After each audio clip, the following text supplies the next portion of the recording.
There is a huge disconnect between the mind and the body.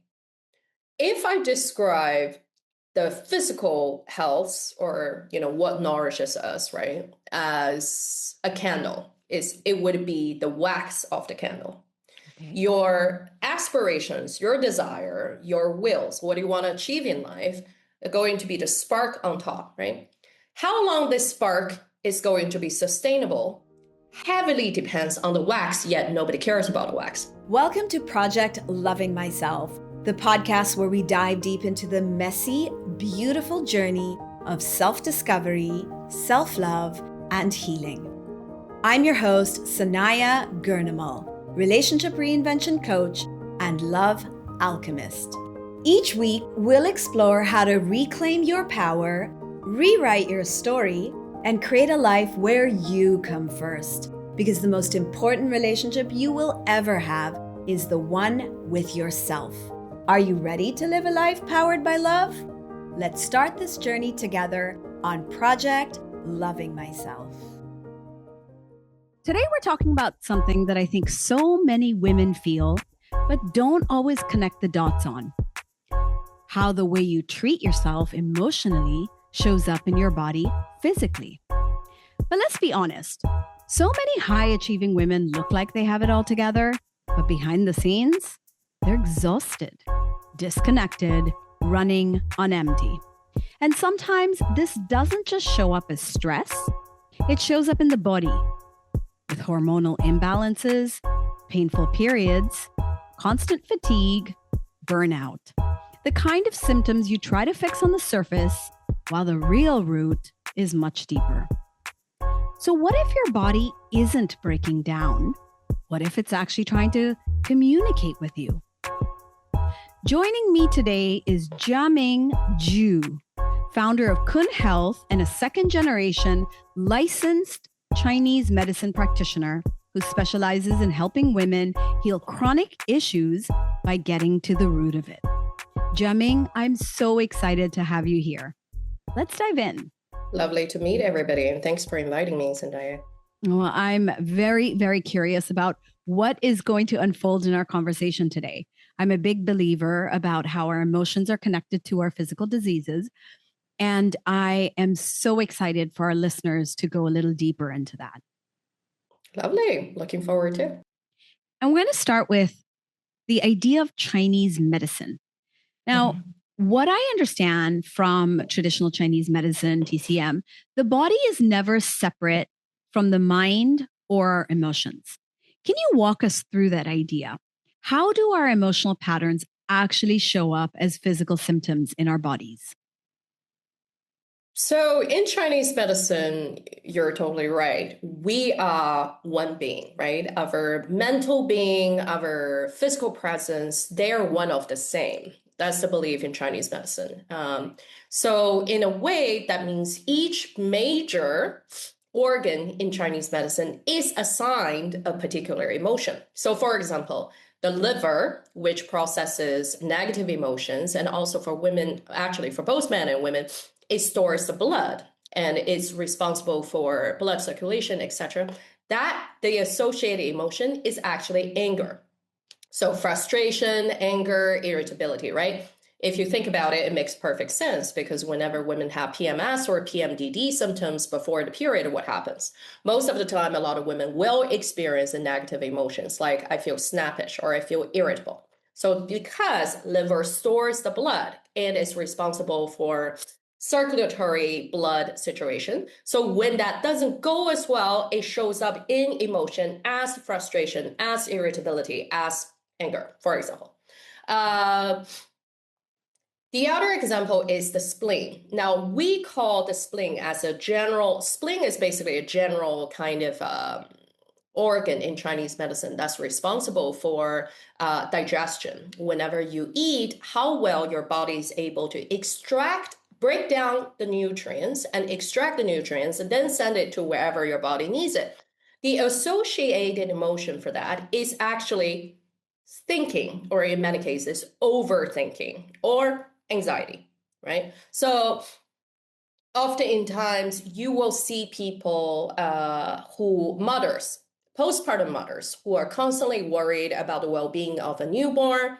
What happens with their digestion? Usually the digestion is poor. Many women either experience constipation postpartum, or they experience kind of like atypical cravings, or they experience atypical digestive other issues because that's the peak of their worries. And this is also on theme for all mothers. Most of the mothers will have some sort of digestive issues, whether it's in terms of bowel movement or in terms of their um, sort of digestive daily kind of like how well they process the food, which then can turn into a weight issue, right? And then that is closely related to worry.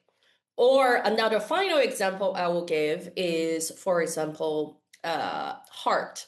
Heart is associated with joy, but the flip coin of that is actually restlessness. So heart in Chinese medicine is not only responsible for your heart functionality, it's also responsible for higher, more complex, more sophisticated brain activities. So whenever there is a overstress or you overuse or reserve sort of situation, whenever women show up as chronic insomniac, whether you have problem falling asleep or staying asleep, or oftentimes both, for example, perimenopausal women or just menopausal women often have that, it will show up as a restlessness. So you will notice the person is like constantly like, oh, what you're saying, they're on to the next. So many people think, do I have ADHD?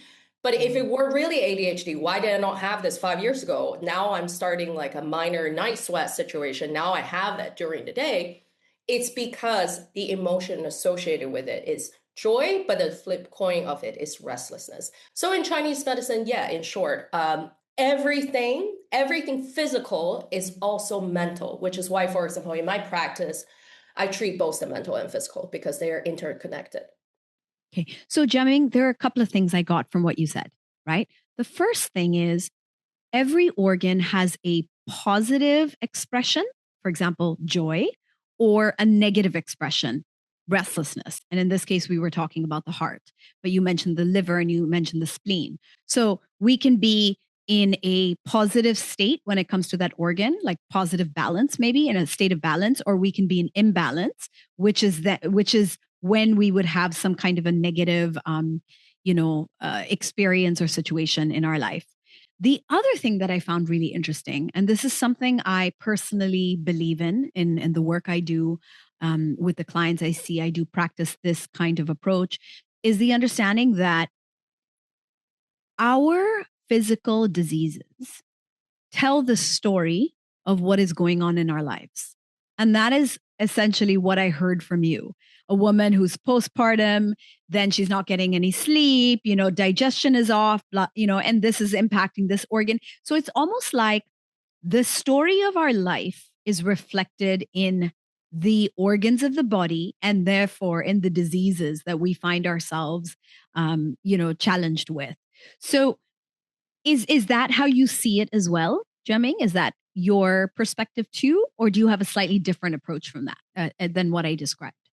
Number one, I would say the heart is a little bit different. It's a unique entity. Heart is really the only one that has sort of two emotions associated with it. But you're largely right. If you cannot, for example, control your negative emotions, it shows up on your period, right? And also vice versa. If you have, for example, if you're a person who has PMDD or endometriosis, extremely painful period, right?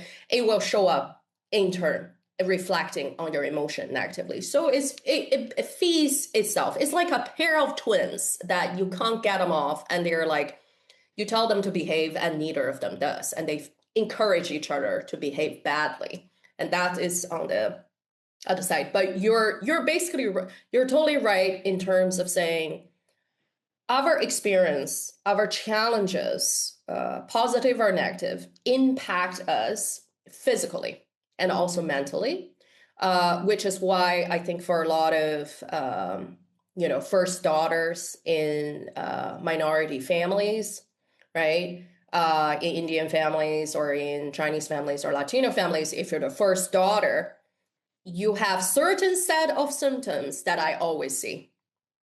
And what would And that be? usually there will be severe hormonal imbalance, especially reaching the age of after one reaches the age of 35.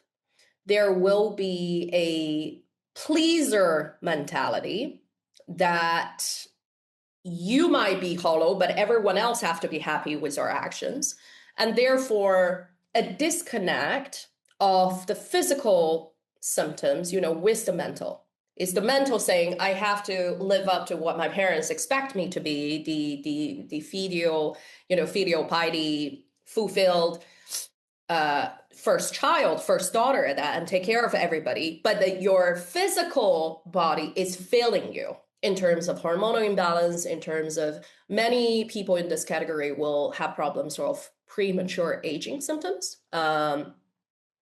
Also likely going to have some people, especially if they get married a little bit later and start conceiving a little bit later, more likely to have fertility problems as well, just to name a few. You that is something I see with a lot of my clients in majority of the Asian cultures, I would say. That kind of theme does tend to happen where the eldest daughter, like here in the Philippines, there's this idea of the eldest daughter syndrome where you carry a lot of responsibility. In other like Indian culture, I know there is this idea of I'm the eldest daughter and I have to prove myself, or I have to carry certain expectations. So absolutely. And in those kind of situations, Jiaming, what would be your advice, or what would be something you would do to help someone in that kind of a situation? It's very interesting because in those situations, the first thing the woman realized in their head is often not themselves. It's often not their welfare. It's often not because the idea that you're not significant, you're the caregiver, like everyone else have to be better off. Your brother, your parents have to be better off before it comes to you, is so deeply ingrained that they often don't think that these symptoms are serious until it manifests often in times as something serious. So for example, breast cancer is very common among firstborn daughters. You have people who long live with heavy dosage of antidepressant to kind of just like, no matter what happens, I might be falling into stress, but I'm still going to carry over my duty. And maybe one day someone will start appreciating me. That one day never comes. I think the number one thing I would always advise a patient of mine like that is the solution does not lie in to, oh, tomorrow my period will be fine, or I'm going to start being fertile now.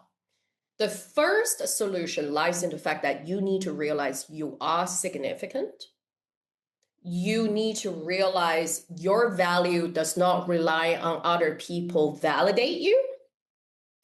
And then you can see this carefully and realize where you are physically and mentally and seek help the right way. Often in times when people are sick for a long period of time, what they do, especially with firstborn daughters, what they tend to do is, number one, belittle their symptoms. So they might have extremely painful period, but they're like, everyone has painful period. My sister also says she has painful period, so maybe this is not a big deal, because they belittle their symptoms. Do not belittle your discomfort or your well-being. It's not going to magically get better. Nothing gets magically better. You have to see it objectively and think like, if this were your brother or your younger brother, like, would they wait and say, oh, it's fine? Likely not. They're probably going to scream to the whole house to take care of them. So not asking you to do the same, but I'm asking you to objectively look at your symptoms and think how long you have been having these symptoms. Is there consistency in them? And realize that this is called chronic. This is not going to magically get better. Number two, you're not going to overnight. I'm sure you feel the same with the clients. People like this are not going to overnight realize, oh, I am so important, or change the view of how they view themselves. But I think you can see yourself as at least on equal footing as you see everybody else in the family. and realize that you have been shortchanging yourself for years. And health has to come first before anything else, because otherwise, if we don't have health, we don't have anything. Yeah. And because people like this with chronic stress, chronic anger, and probably irritability, which they never express, by the way, tend to get so much worse with their symptoms after they reach the what we call the hormonal sort of like cliff downward of 35. So it doesn't get better, it gets way worse. So you should catch it before it gets way worse.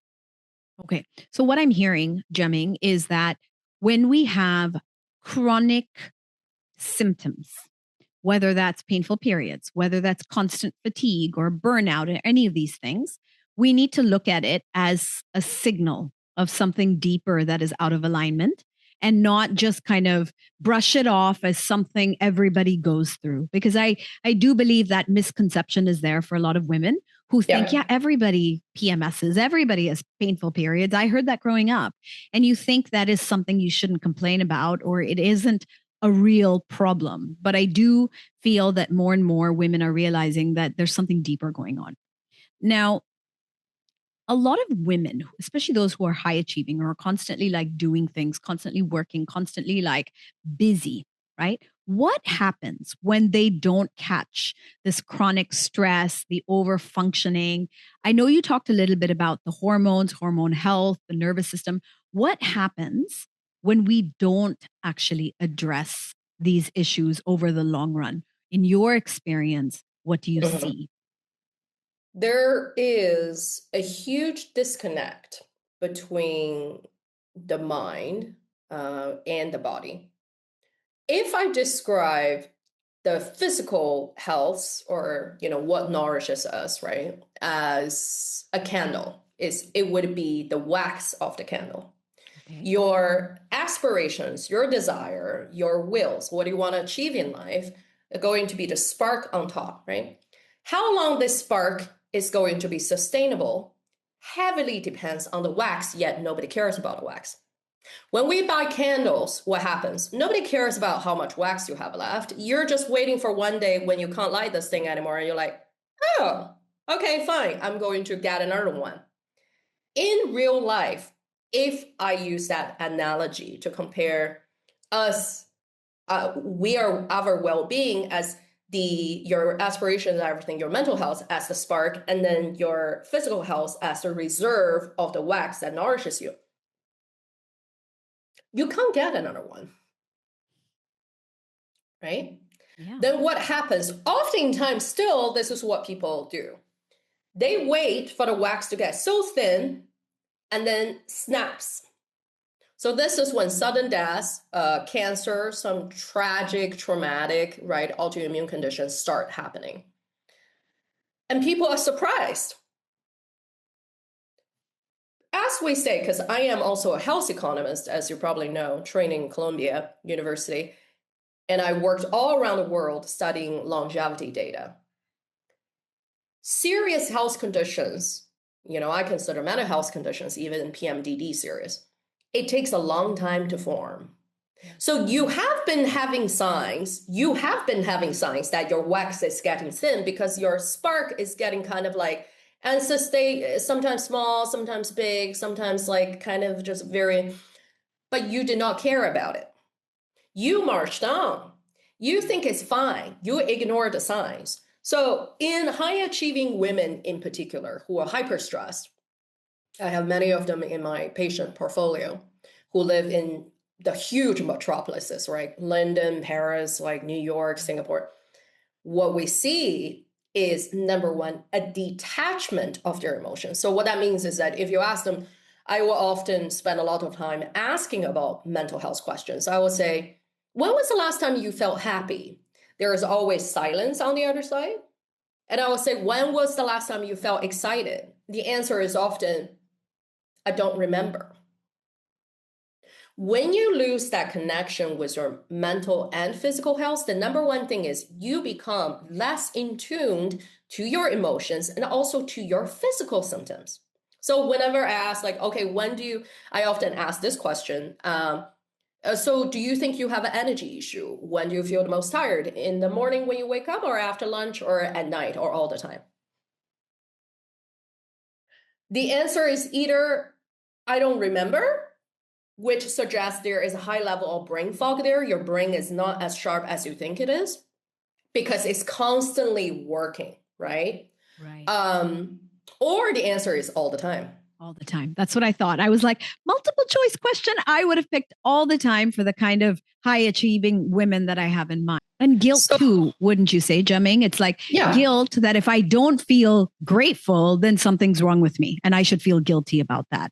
So I think either way, you can't win from that situation. Jiaming, something came to me. There's a lot of information on perimenopause. And it's become this thing where a lot of women recognize their symptoms as being caused by, oh, I'm in perimenopause.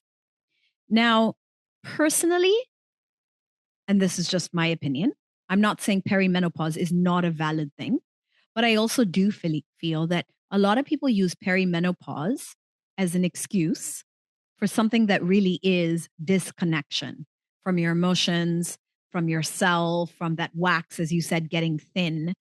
And I know you use this word quite a bit too, which is disconnection. Um, what are your thoughts about that? Do you think we are hiding behind, these diagnoses that make it okay that we're feeling all these things and then we call it normal? that is such a smart question. I'm glad someone finally is asking me this. There are three things I want to comment on the concept of perimenopause. Number one, I think throughout history, men have either ignored women's suffering Yes. or eventually, feminism and everything, and they start saying hysteria, right? In the history book, we know all the quote unquote bad girls got sent to the convent or got sent away to a remote village or whatever because Burned you were alive. exactly ruined your life. Don't even ever want to see you again because you caused embarrassment, because you dared tell your discomfort and dare to be different. You were hysterical. What does that even mean? Often hysteria in that concept in Western culture or even in Western medicine today is connected to the hormones. Hormones is this magical thing, this wild, wild west that one somehow cannot tame. Yeah, I So love that. then I love that analogy, the wild, wild west, and it cannot be tamed. Love that. it's like, right? It's like if you say, Totally. oh, my girlfriend is feeling really, she's hormonal, she's getting her Hormonal. period, right? This concept, this idea, which is so, in fact, and it really amazes me all the time how throughout the history, the interest in women's well-being has not really moved that much of a needle. We are talking about it. And now in the Western media and Western medicine, if you think about it, it's like, oh, now we found the cure. We found the reason. The reason is hormones. Then therefore, everything is hormone. It is either you're perimenopausal or you're menopausal. If you're a girl, you have painful period, okay, that's also hormonal imbalance. Is there an issue of hormonal imbalance? Yes, but I want to say this. What about the women who have Hashimoto's postpartum? Very common. And then if you hear the Western medicine folks, that also has to do with hormonal. Of course, everything has to do with hormones, but it's not the root cause. You're saying look deeper than that. There's something deeper. You always have to look deeper. And that's what Chinese medicine is about, right? It's been around for so long, thousands of years. And I know this. I am Chinese, I can say it. We're the fussiest, most picky people. If it doesn't work, it wouldn't have been around for this long. 100%. The point is, the root cause, hormones or thyroid indicators or your blood or whatever, they have to be produced by something. They don't come out of thin air, right? So when people say, "Oh, you have Hashimoto's because of the pregnancy," or when people say, "Oh, your hair is shedding too much because you're menopausal," it's not actually giving you an answer, is it? Yeah, it's just validating, or it's actually just giving you permission Right, almost to have right. that symptom or whatever it is. But without actually telling you what it is. It's almost like Exactly. saying, take paracetamol. Does people who have not studied extensive chemistry actually know what's in it? Right. That is not a root cause. Because when you're fundamentally unwell, whenever there is a root cause, it can be the hormones, it can be the thyroid, it can be the hair shedding, it can be premature aging, it can be absence of libido, it can be many things. Or in many cases, among my patients, it can be all of them. Mm. So to then say, oh, because I have these symptoms, therefore it must be perimenopausal, like you said, it's oversimplifying it. And also, as women, you're also selling yourself short. Yes, it could be perimenopause. But even in my way of treating perimenopause, I never have a I'm not saying, okay, let's address your hormones. If it's perimenopause, let me like boost some like, estrogen, things like that. That's never how I write my formula. And that's never how in Chinese medicine we do it. Because that's how Western medicine do it, and it's short-lived. Hormone is not the answer for everything, folks. And do not fall into this trap that has been set for us for thousands of years to say women hysteria must be hormone. Then like if they can't Yeah. send us away anymore, they give you a magic pill to try to say, okay, horses, let's just tame you. You're not a horse, you don't need to be tamed. That's not how it works. So you have to look deeper than that. And the final point about perimenopause is that it is true, however, in this crazy, super stressful, high power, we are women, we all have to be mother, worker, wife, and everything, daughters, and everything, and anyone, that your symptoms of decline, and I would like to call it a decline of your overall metabolic function, right? Whether it's energy, whether it's hormonal imbalance, whether it's your look, or whether it's your psychological bearing, right? Which is why, like, often in time, women who around the mid-30s age start feeling like, I used to be able to take so much stress. Now I'm breaking down, even if I get a message from my son's teacher. What is happening to me? I have gone soft. You have not gone soft. This is your physical metabolic decline is now manifested in your mental bearing being worn down, right? So this is the symptoms it's becoming more evident earlier and earlier. Right. So in the past, it might be you don't experience this until like maybe mid 40s or late 40s. Now women start, the earliest I have seen was someone who was 29 Mm. already. Actually, no, the earliest I have seen was a girl who was 21, I think, who have basically next to no estrogen. Wow. So do not ever just think, is it just it's my job or the provider's job to give you the diagnosis, but don't jump on the train and then, box yourself and say, it's perimenopause. I know we all want answers, but like that's often is a symptom, not the root Right. cause. And I love you're talking about this. I'm going to give you an example of something that happened with me, Jiaming, where I was experiencing brain fog. Okay. And I was just like, forgetting things, names, so on.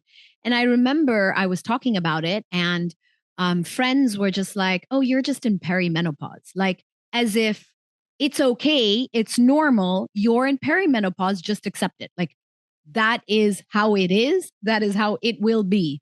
And I remember at that moment being like, no, I don't accept that. Like, that is not okay for me. So I wear like an aura ring, right? So to track my sleep. And I was kind of looking at my patterns, and I just realized that, you know what? Let me start by working on my sleep. And I started to, improve my sleep, sleep longer, sleep better, avoid the things that were disturbing my sleep. And I noticed between that, so getting the sleep back, and doing more yoga. Yoga seemed to help me, and then I added a little bit of creatine into kind of my supplements. And between those three things, I noticed that my brain fog completely lifted. Now, if I was like a lot of other women, I might have just said, okay, it's perimenopause, and just stop at that. And then I would have, deprived myself of all the possibilities, things I could have done to improve that so it doesn't, affect me in my day-to-day life. So, for some people maybe the brain fog is not a big deal, but for me, I work with clients, I'm a speaker, I do so many different things. The last thing I want to do is go blank right on stage. So I think that what this conversation is about is reminding ourselves not to stop at just what people say, but like you said, go dig deeper into that. Any thoughts about that, Jiaming? I think is very true. Nobody wants a woman to speak their thoughts. Historically, that has been the case, right? When we speak, someone gets uncomfortable. Yeah. When you speak the truth, someone feels that uncomfortable. And then it's so much easier to blame the other person than to look at yourselves and say, what do you can improve, right? It's the same thing with women's problems. They call it women's problems. The world of gynecology, if you think about how long gynecology has been around in Western medicine, the history is almost so short. And you're like, really? The invention of C-section, which had a very bloody and brutal beginning, has not really been around for that long. So if we take childbirth aside, what other things have gynecology has been studied really in terms of women's symptoms? Not much, really. Endometriosis have only recently beginning traction because you have you have a lot of celebrities who are open, about their struggles. Yeah. Kim Kardashian, I think, put endometriosis, is it? On the map, I Oh, feel like. really? Yeah, I Oh, think Kim it was Kardashian her. also. Yeah. The reality of the matter is this. I think you're totally right. Is number one, realize you're important. Not you're important compared to your husband or your kids, but just you're important. Full stop. You don't have to go further than that, right? And number two, value your well-being above anything else. And some people will be like, well, but like we have finite resources. You are thinking about taking care of other people. And if I have to speak the way you speak, you can't take care of other people if you can't take care of yourself. And Right. let me remind everybody, women on average live at least 5 years longer than men. But those 5 years, often, we do not live in high quality of longevity. Yeah. You spend your life taking care of others. When it's your turn, you're so spent that you're having low quality of life, but then you're like slowly wither, right? That's not what it's supposed to be. No. And then what kind of examples we set for our girls, right? They see your mothers as the sole caregiver. You see the mother also go make money, and you see the mother pleasing to everybody, and then tell you what example does that show to girls who are known to be more observant and picking up on these etiquettes more than boys. So this is not simply, I'm not here simply to say that, oh, Chinese medicine is the answer to it, although I kind of am.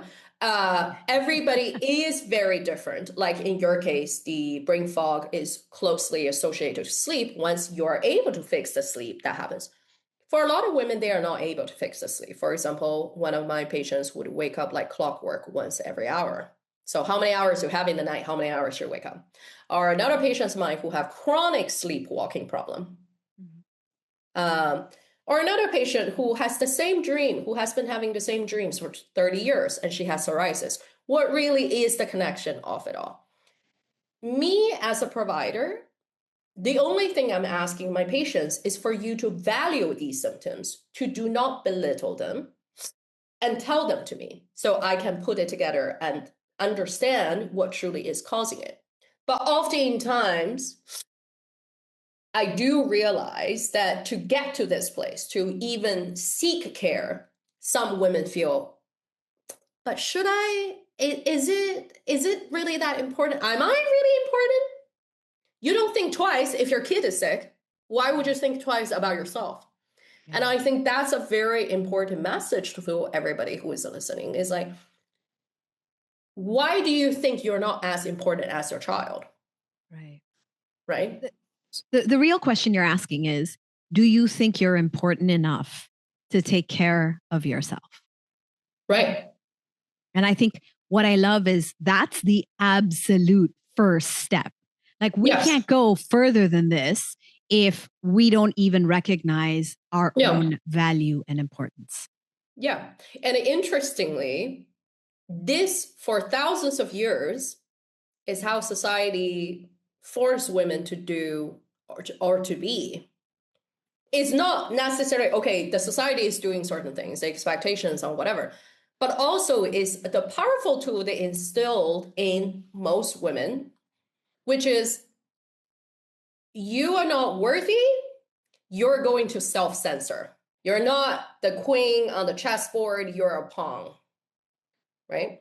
So if that's how we're raised and that's what you believe in, then forget about health, forget about mental health, forget about your value in the world, even forget about becoming high achieving. What I see many times in my friends or in my patients is that a lot of women haven't fundamentally shed those beliefs, but they feel that by climbing the corporate ladder, by getting the big job, that they're then somehow just will have this self-worth given to them when deep inside they still don't believe in it. A job, a title is not going to give you that self-worth. If anything, it's only going to make you feel more alone.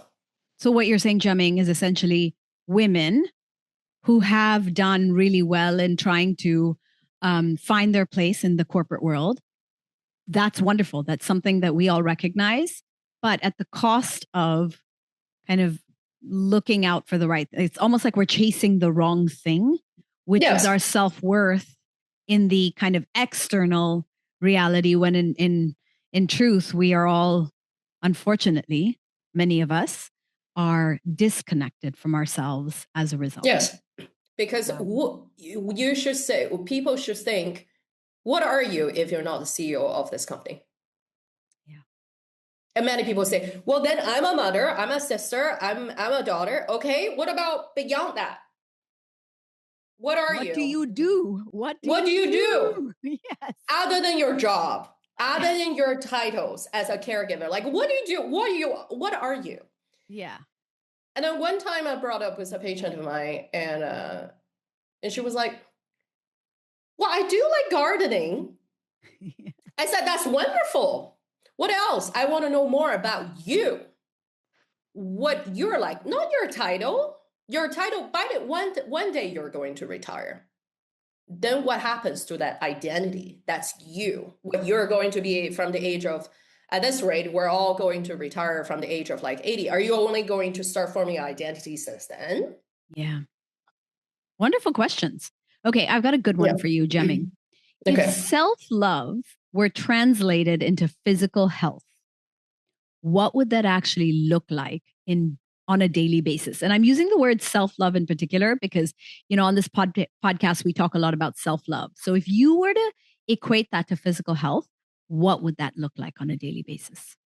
Number one, you shouldn't have bloating, whether you eat or not eat. You should have a balanced appetite. You should wake up with an appetite. Most women wake up without an appetite. You should have sustainable energy. What I mean by sustainable energy is like you wake up feeling fine. After lunch, you're feeling fine. You're tired, before you go to bed. Not you crash after lunch or you slept for 8 hours, but you wake up grumpy. No. You should not have constant low grade of anxiety. I know the world we live in right now, like it's very difficult not to be triggered, but having triggers, upon reading terrible news is one thing. Not having any triggers, yet you're constantly feeling worried. There is a constant high waterline here about feeling worried. It's a problem. Your period shouldn't be painful. I don't know how many times I need to say that to people like, really? I'm like, you shouldn't have painful period. You should bleed consistently, which means first few days heavy, then it gradually trickle out, not spotting, bleeding, spotting or no blood for a few days, then spotting again. Like, no, you should have one period a month, no PMS symptoms. Your PMS should be asymptomatic. There shouldn't be PMS for stuff. PMS shouldn't be a thing. And you should have. That is a big statement, Jiaming. It is a big statement. I am famous for treating the impossible, and PMDD, which is extreme mood disorder, is one of the most common hormonal imbalance I treat in younger women in particular. It's not a thing. It shouldn't be a thing. Right. But we in this society, we throughout history have made ourselves feel if you're a woman, you suffer. How to get pregnant? Nobody knows how to get pregnant. You're just like, nobody tells you how to. You just have sex. And then if you don't get pregnant naturally, suddenly society turns to you and says like, oh, wow, you need IVF. Oh, really? Then that comes with the shame, right? It's the same thing. You give birth to a child and then you don't have breast milk. Then that comes to shame because nobody taught you how to do this. You're just expected to know. Yes. You're just expected to suffer. You're expected to, I can't remember, I think it's a Portuguese or Spanish saying that says women's life is suffering. Oh, I've seen that. I've seen that. I've heard that right? one too. And then you talk to your mother about it. She has no sympathy for you because she has suffered. She's like, well, now it's your turn. How dare you tell me?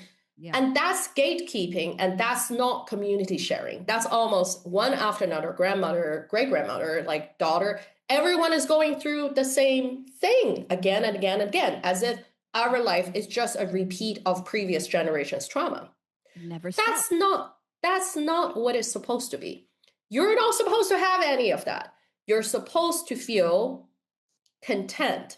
I strive for content, probably because I'm Chinese. I don't strive for happiness as the Americans do, although I am also American. Because happiness is not a neutral emotion. Many people in the world feel like, oh, if I don't feel happy, there's something wrong with me. You're not supposed to feel happy all the time. You're not a mad person. You feel content. That's good enough. And you're not supposed to feel all this weird tension in your body that you feel, I must go do yoga for 2 hours. Otherwise, I feel I'm just tense. I don't feel right. Something is off. What is off? That feeling should be done. So that's what self-love is supposed to feel, that you feel content and there is a consistency to it. Not like 14 days before my period. Now I'm like a different person. No. Wow. I mean, that is a list every woman should have. What it would look like if we truly loved ourselves and how that would show up in our day-to-day life. Honestly, Jiaming, this has been a very revealing conversation. I'm sure it, it asks us to really go deeper, to look deeper into what feels normal to us and maybe start challenging some of those things that we have just accepted as normal. Jiaming, thank you so much for sharing everything you've shared on today's episode. I'm sure it's going to make a difference. I mean, it's already made me think about a lot of things in a different way. To end today's conversation, what is your Project Loving Myself mantra?